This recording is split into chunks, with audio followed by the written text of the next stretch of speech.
Amigos de Ojo Televisión y Radio Victoria, en esta nuestra alianza hemisférica con Benamérica, con la Escuela de Gobernanza Benjamin Franklin, con Reporte Confidencial, con el portal Sin Filtros de Maybor Petit, con la Red Global, en una producción de Invirne Corp. Vamos a conversar de inmediato con William Santana en su segmento de toda la semana, Diplomacia a su alcance. Y hoy hemos escogido un tema que de alguna manera identificó un artículo que publicó el amigo William Santana en el Diario Nacional y que para mí es pertinente tocarlo también aquí y desmenuzar el contenido de ese artículo, William, porque cuando tú dices la nueva soledad latinoamericana, o sea, de verdad que así ha venido ocurriendo. Hemos ido quedando huérfanos de valores, de principios, de ciudadanía, de gobernanza. Y sin eso, ¿cuál país se puede identificar como tal, como nación? O sea, si no encierra propósitos de crecimiento, de engrandecimiento, de la formación profesional de sus ciudadanos. Entonces, ¿a qué recurrir? ¿Qué podemos esperar? ¿Cómo ves eso? Sobre todo, cómo lo toma el sector diplomático y los internacionalistas que han visto tanto a lo largo de sus años? Tu caso es uno que te tocó compartir pues con presidentes, líderes mundiales en distintas reuniones globales, donde se sentaban a diseñar y a examinar los conflictos y a buscarle solución adecuada. Hoy día más bien se empujan nuevos conflictos, se empujan nuevas crisis y nadie mueve un dedo para recomponer, sino para acentuar los problemas. O sea, ¿dónde vamos a encontrar a los ciudadanos capaces de retomar el rumbo? ¿Dónde están? Buena pregunta, José Antonio. Buenos días. Te voy a hablar, en este caso, de una obra que se llama La Nueva Soledad de América Latina, que escribieron en conjunto Héctor Aguilar, Jorge Castañeda y Ricardo Lagos, tres reconocidos intelectuales. Dos de ellos, bueno, uno fue presidente, Ricardo Lagos. Jorge Castañeda fue uno de los cancilleres más exitosos que De México. tuvo México por, por su inserción dentro de la sociedad, dentro de la comunidad internacional, a través de diversas iniciativas muy exitosas en su momento, pues ya se perdieron en el tiempo. Héctor Aguilar, un cubano residenciado en México, fue reconocido como escritor, historiador, no ha sido político, pero sin embargo siempre ha estado muy cerca de las esferas políticas por su planteamiento de sus obras. Y en este caso, estos tres personas, estos tres personajes se reunieron entre el año 2020 y el 2022 para analizar la realidad de América Latina. Esta obra fue producto de conversaciones entre ellos y fíjate tú qué coincidencia que la semana antes pasada yo había escrito un artículo que se llama Venezuela hacia isla. La premisa de ellos eh, es que América Latina entra en un nuevo periodo de aislamiento frente al mundo y frente a sí misma. Y lo dice porque y todos estos planteamientos, José Antonio, los hemos tenido nosotros a lo largo de nuestra programación, pero como decía el premio Nobel André Gide, las cosas por dichas se olvidan y hay que repetirlas constantemente. Y yo creo que esa es la labor, parte de la labor que nosotros tenemos que hacer como formadores de opinión, porque tenemos que enfocarnos en cuáles son realmente nuestras prioridades, nuestras realidades existenciales y no desviarnos de ese camino, y por eso es necesario repetirlas para mantener la atención sobre ellas de manera permanente. En esta obra, que es un poco pesimista, aunque plantea realidades, plantea soluciones, posibles soluciones para que Latinoamérica salga de su aislamiento del mundo, como hemos conversado en otras oportunidades. Ellos hablan de la multiplicación de los lideratos y gobiernos populistas en la región. Lagos dice, veníamos de una democracia, la ola democratizadora de Latinoamérica que ocurrió en las 4 últimas décadas del siglo pasado, donde Venezuela jugó un papel importantísimo Mm. con Rómulo Betancourt a la cabeza, pues todos esos esfuerzos durante este siglo, al inicio de este siglo, se fueron perdiendo y los resultados los tenemos a la vista, pues un continente teñido, no vamos a decir de rojo, de rosa, porque cada uno tiene una tonalidad diferente cuando se identifica como progresista, como socialista, desde el extremo que es Cuba hasta el más light que puede ser Chile, por ejemplo. Por Bueno, ejemplo, sí. entonces él habla de la multiplicación de los lideratos en los gobiernos populistas, dice que cada país está mirando el ombligo, eso lo escribe. El libro se publicó en enero de este año. Y fíjate tú que pues, es premonitorio lo que escriben o se está acentuando mucho más lo que ellos describen en esa obra. Y de eso vamos a hablar un poquito más adelante. Primero te hablo del contenido de la obra. Lo asimilan a las décadas de 1930 y 1940, cuando enormes contingentes humanos estaban desplazados, no estaban integrados a la sociedad, al sistema económico, político y cultural, y llegaron lo que llaman lagos a tocar la puerta. En este caso, en este siglo también ha sucedido, eso lo hemos visto, enormes masas que estaban eh, fuera del sistema. En aquel caso fue cuando se produjo la migración del campo a las ciudades. Eso fue el origen de las nuevas demandas, pero en este caso los desplazados ya no tienen esa connotación. Los desplazados fueron desplazados por el propio sistema, Ujú. independientemente del sitio donde se encontraran. Y bueno, y eso ha producido las grandes migraciones en Latinoamérica cuando no han encontrado una respuesta a sus demandas. Habla también de la nueva relación que se da dentro de la sociedad política, que es a través de las redes, no tiene, el relacionamiento ha cambiado su forma de ser y esto abre muchísimas posibilidades a cambios, esto es algo positivo. Hablan de la cooperación digital, de las políticas de biodiversidad, de cambio climático, donde dicen de que Latinoamérica es la región que tiene la mitad de la biodiversidad en el mundo y sin embargo los gobiernos poco se ocupan de eso, poco se ocupan de esa ventaja, que es una ventaja competitiva y comparativa frente al resto del mundo para insertarse en lo que es la comunidad internacional. Pero William, Eh, a- cuando se ocupan, vienen a destruirla más. No, no Justamente, vienen a frenar, no vienen a frenar estos trastornos que están a nivel mundial bueno, copando la escena, lo quieren trasladar ahora a este país a destrozar lo poco que tenemos. mira, de cada una de estas cosas que te estoy diciendo podemos citar cantidad de ejemplos. Tuviste uno reciente en una conversación, en la entrevista que hiciste Alberto Garantón Sí. sobre las declaraciones de Petro y la propuesta de asociar Ecopetrol con PDVSA. Él está opuesto a la energía fósil porque eso va a acabar con el mundo, pero si quiere que la energía fósil esté en otro lado, Se vaya a otro para lado, exacto. beneficio o sea, las contradicciones, ellos viven en contradicciones permanentes y tú lo mencionas siempre y bueno, eso yo te doy el crédito porque ese es parte de tu discurso. No me lo estoy copiando, te lo estoy ratificando. Bueno, es una lección aprendida de todos modos con tantas personas con las que hablamos frecuentemente que están ubicados en ese nivel de pensamiento. Ok, perfecto. Entonces, bueno, la cooperación, como te dije en estas materias, habla de una reactivación económica, y ahorita te menciono también otros asuntos que tienen que ver con esto. Habla de la lucha contra la desigualdad y que el multilateralismo es la solución para la mayoría de nuestros problemas. Fíjate tú, la obra se terminó, salió a la luz en enero de este año y un breve recuento de lo que ha sucedido en el relacionamiento de Latinoamérica hacia afuera. Han ocurrido dos eventos de los que hablamos suficiente. Hablamos de la reunión Unión Europea, CELAC. Esa reunión, como tú recordarás, fue un fracaso, una reunión que tenía grandes oportunidades.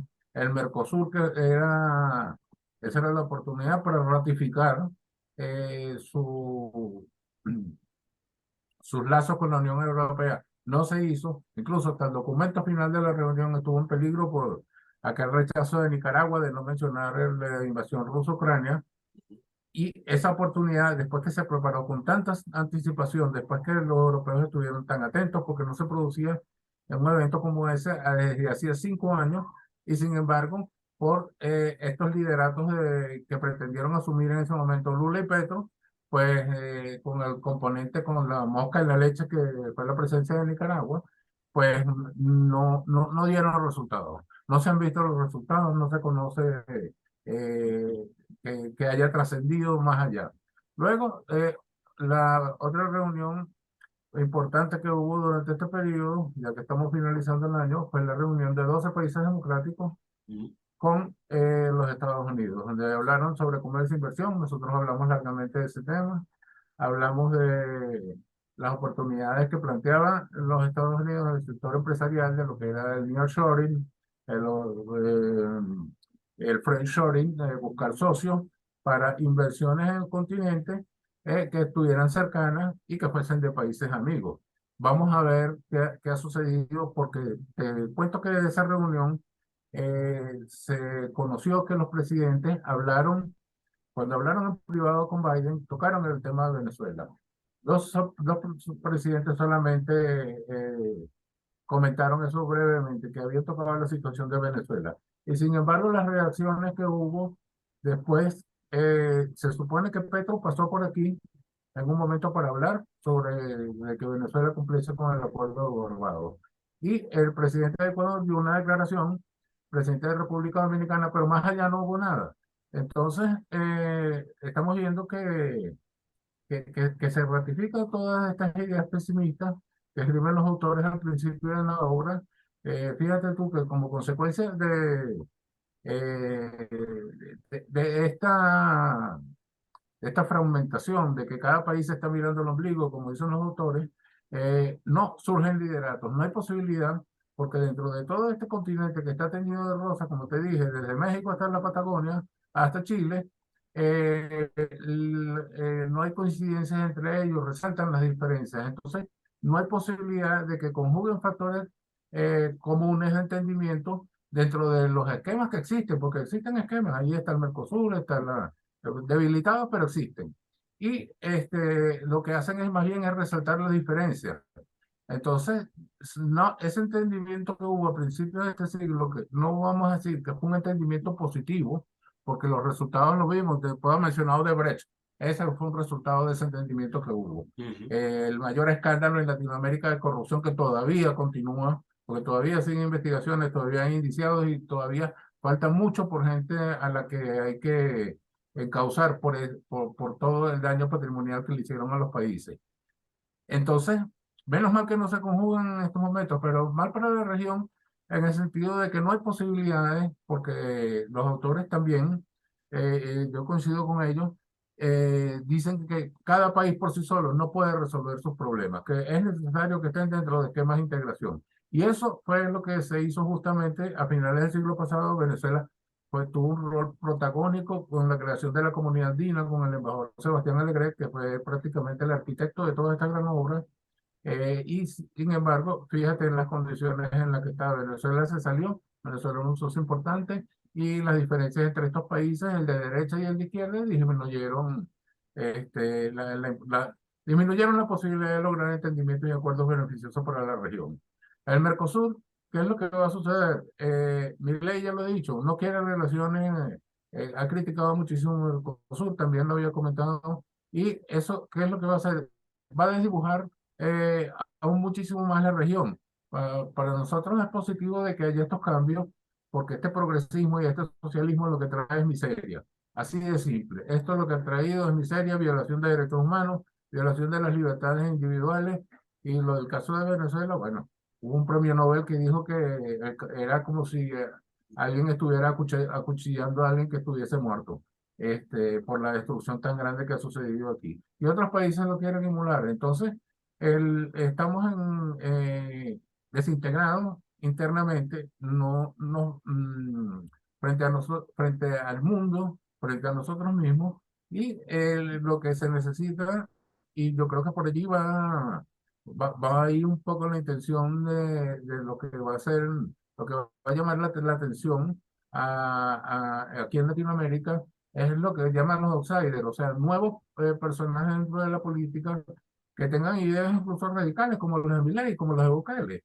eh, pero la evaluación que se le hace el propio gobierno a Bukele es sumamente favorable. A Milei no lo hemos visto todavía. Nosotros tenemos aquí en Venezuela la esperanza de que María Corina Machado gane las elecciones. Ella tiene un programa liberal también, tiene una política exterior que es coherente, una política exterior que significa el cambio de realineamiento de Venezuela con sus socios en el exterior, o volver a la naturaleza, a lo natural que era un relacionamiento, pues con los países que tenemos más cercanos y con los que tenemos afinidad y con los que tenemos la posibilidad de poder regreso, que son los Estados Unidos y la Unión Europea. Pero ¿sabes qué es lo que está pasando? Aprecio yo, William. Los pensamientos económicos y las teorías económicas se estudian en academias que son ajenas al politicismo. Son concepciones que van en una dirección global, tomando en cuenta las especificidades de cada país, pero se diseñan en función de que esos factores se conjuguen en la ruta del mercado y de los capitales. Entonces, ¿qué es lo que pasa? Se hacen esas propuestas académicas de teoría económica, pero los gobiernos no tienen a gente calificada de similar nivel que el de los académicos para interpretar y poner en práctica esas teorías económicas en los distintos países, sino que el gobernante incurre en su yoísmo y lo interpreta a su manera para torcerlo en el camino, utilizando consignas, utilizando arengas que se apartan completamente del concepto central de la teoría económica. Y es donde aparece el populismo. Entonces, la teoría económica no encuentra el espacio adecuado porque la gente no reacciona ni responde porque el que tiene el poder entregado por la gente misma lo interpreta a su manera y le hace ver pues que el verdadero intérprete es él y no los grupos especializados que pudieran tener en su gobierno, porque ninguno los tiene. Yo no veo que en Venezuela Maduro tenga un grupo económico cohesionado. Petro tampoco no lo muestra. En cambio, en el caso de María Corina Machado, aún siendo una precandidata, tenía un equipo económico especializado en petróleo y en una cantidad de áreas bien fundamentales para el desarrollo, trabajando con ella, diseñando líneas estratégicas. Y el que tiene el gobierno, que es quien primero debería poner en práctica esas líneas estratégicas, fundamentándose en las teorías económicas académicas, no lo hacen porque es el yo. Ahí está Petro antier, en una reunión con los empresarios, y resulta que se permitió inclusive la desfachatez de ignorar a hombres que le han entregado la vida completa a Colombia en el campo cafetalero, por ejemplo. Entonces, eso te dice a ti Sí. la naturaleza del problema, que los gobernantes van a contravía de las teorías económicas universales que se diseñan para componer en alguna medida la relación o la interrelación de países en función del mejor aprovechamiento de los entornos. Esa es la Sí, realidad. sí, sí, sí, es cierto lo que dice. Bueno, esos equipos que conforman estos gobiernos cuando llegan estos gobiernos progresistas, este, la verdad es que en muchos casos hasta dan risa. La vicepresidenta Deja mucho que desear, deja mucho que que tiene desear. Petro, la vicepresidenta, que es el segundo cargo, el más alto, y que ha sido motivo de burla, porque la señora con un helicóptero para trasladar sea, el Pedro Castillo en Perú, esas que, y bueno, Exacto. y aquí en Venezuela, por supuesto que no son personas que estén dentro de un pensamiento, eh, como tú dices, teórico. Teórico técnico de lo que es la economía como No, no, tal. no, no, no, no, para nada. Eso es ignorancia con arrogancia lo que ha Ignorancia llegado. con arrogancia. Así, Ignorancia con así, arrogancia. así Exacto. de simple. Exacto. Entonces, fíjate, José Antonio, ahí está justamente, yo creo que la tecnología va a ayudar en mucho a que la gente despierte, que abra los ojos. Ya tenemos inteligencia artificial aquí en Venezuela, no, estamos bloqueados, no que lo bloqueó el gobierno de Venezuela, son los quienes crearon, quienes tienen el control de estos dominios de inteligencia artificial, no incluyen a Venezuela. O sea, yo no puedo ver usar ese sistema. Y el caso es que, pero sin embargo, esto de las redes sociales, ya estamos en una tecnología de cuarta generación donde hay cambios impresionantes en el mundo y Latinoamérica de alguna manera va a acceder a ellos y eso seguramente va a hacer cambiar la visión de grandes masas de la población. Fíjate tú lo que sucedió en Argentina, donde el peronismo tan fuerte que es y cómo fue derrotado. Bueno, tenemos el ejemplo de Bukele, probablemente tengamos el año que viene Venezuela, donde tengamos a María Corina en la presidencia, que es lo que esperaban la mayoría de los venezolanos en estos momentos. Y como tú dijiste, viene también dentro de ese esquema de pensamiento, puesto que ya se ha rodeado de equipos de gente brillante, gente muy preparada, gente de verdad que no solamente es la formación intelectual, sino es la dedicación, la devoción y el amor por el país, José Antonio, que eso es Así un es. componente fundamental también. Y eso se ha perdido aquí. Aquí eso se perdió con la corrupción, aquí eso se perdió con todos los desastres por lucrarse, se cometieron todos los desastres ecológicos, financieros, de todo tipo. Y yo creo que ya la gente es momento de que despierte, abra los ojos y vea que hay nuevas realidades, que existen, que no estamos como Cuba, que en Cuba están tan censurados que no conocen ni siquiera. Yo recuerdo que unos médicos cubanos que yo conocí en Haití, cuando yo estuve encargado de negocios en ese país, yo les hablaba de autores latinoamericanos y ellos no conocían ningún autor, ellos solamente conocían autores cubanos. Lo que hablaban era de Imagínate, Martí y más nada. imagínate. Y otro autor que hacía poemas, más nada, ellos no sabían, pero nosotros, gracias a la tecnología, gracias a, a las redes sociales, nosotros estamos en la capacidad de manejar con un mayor criterio todos los conocimientos que nos llegan y apuntar en la dirección de que los valores que nosotros precisamos son lo de las libertades, el respeto a los derechos humanos y el bienestar económico. Que se respeten los derechos humanos, que la gente conozca cuáles son sus derechos para que abra los ojos y vea qué tipo de gobernantes deben elegir, por cuál causa deben luchar. Yo creo que allí está la tarea sobre todo de los comunicadores sociales como tú, y tú lo haces de una manera excelente y brillante, y yo te felicito. Siempre lo hago y no me voy a cansar de hacerlo, porque justamente allí está el arma que nosotros tenemos para defendernos, porque no tenemos fusiles, no tenemos tanques, tenemos solamente el intelecto, los conocimientos, la voluntad y de transmitir nuestras ideas y, bueno, convencer que estamos en el camino correcto, porque yo creo que eso es lo más importante. Sí, no, y el Yo diseño comunicacional del que tú hablas, o sea, yo considero que es muy relevante y muy pocos, inclusive comunicadores, lo han asimilado como corresponde. Yo comencé solo aquí, con esa verdad que tú dices que yo manejo. Bueno, no es que es verdad, es que yo tengo una experiencia de vida, ¿no? Profesional, en la que lo bueno resultó bueno y lo malo resultó malo y lo malo se quedó en el camino. Entonces hay que seguir cabalgando sobre lo bueno para mejorarlo aún más. Y la comunicación, cuando se hace de manera racional, objetiva, concienzuda, y te preparas para ello, o sea, tú logras que gradualmente se te incorporen otros factores. Y es el caso de Ojo con Eso Televisión, donde, como te digo, yo comencé solo y ya somos 25 personas que estamos alineados con la misma filosofía de pensamiento y de acción. Y pudiéramos tener más. Pero también hay otros organismos que están en una tónica parecida con las que yo hago alianzas. Eso suma a favor de la causa. Y vamos a seguir fomentando esas alianzas con aquellos sectores y grupos organizados y grupos de trabajo que nosotros determinemos que están en una posición racional y equilibrada en cuanto a los conceptos y el manejo de la política y la economía, que son las dos cosas que mueven al mundo, economía y política. Vamos a estar claros. Y eso ha sido siempre así.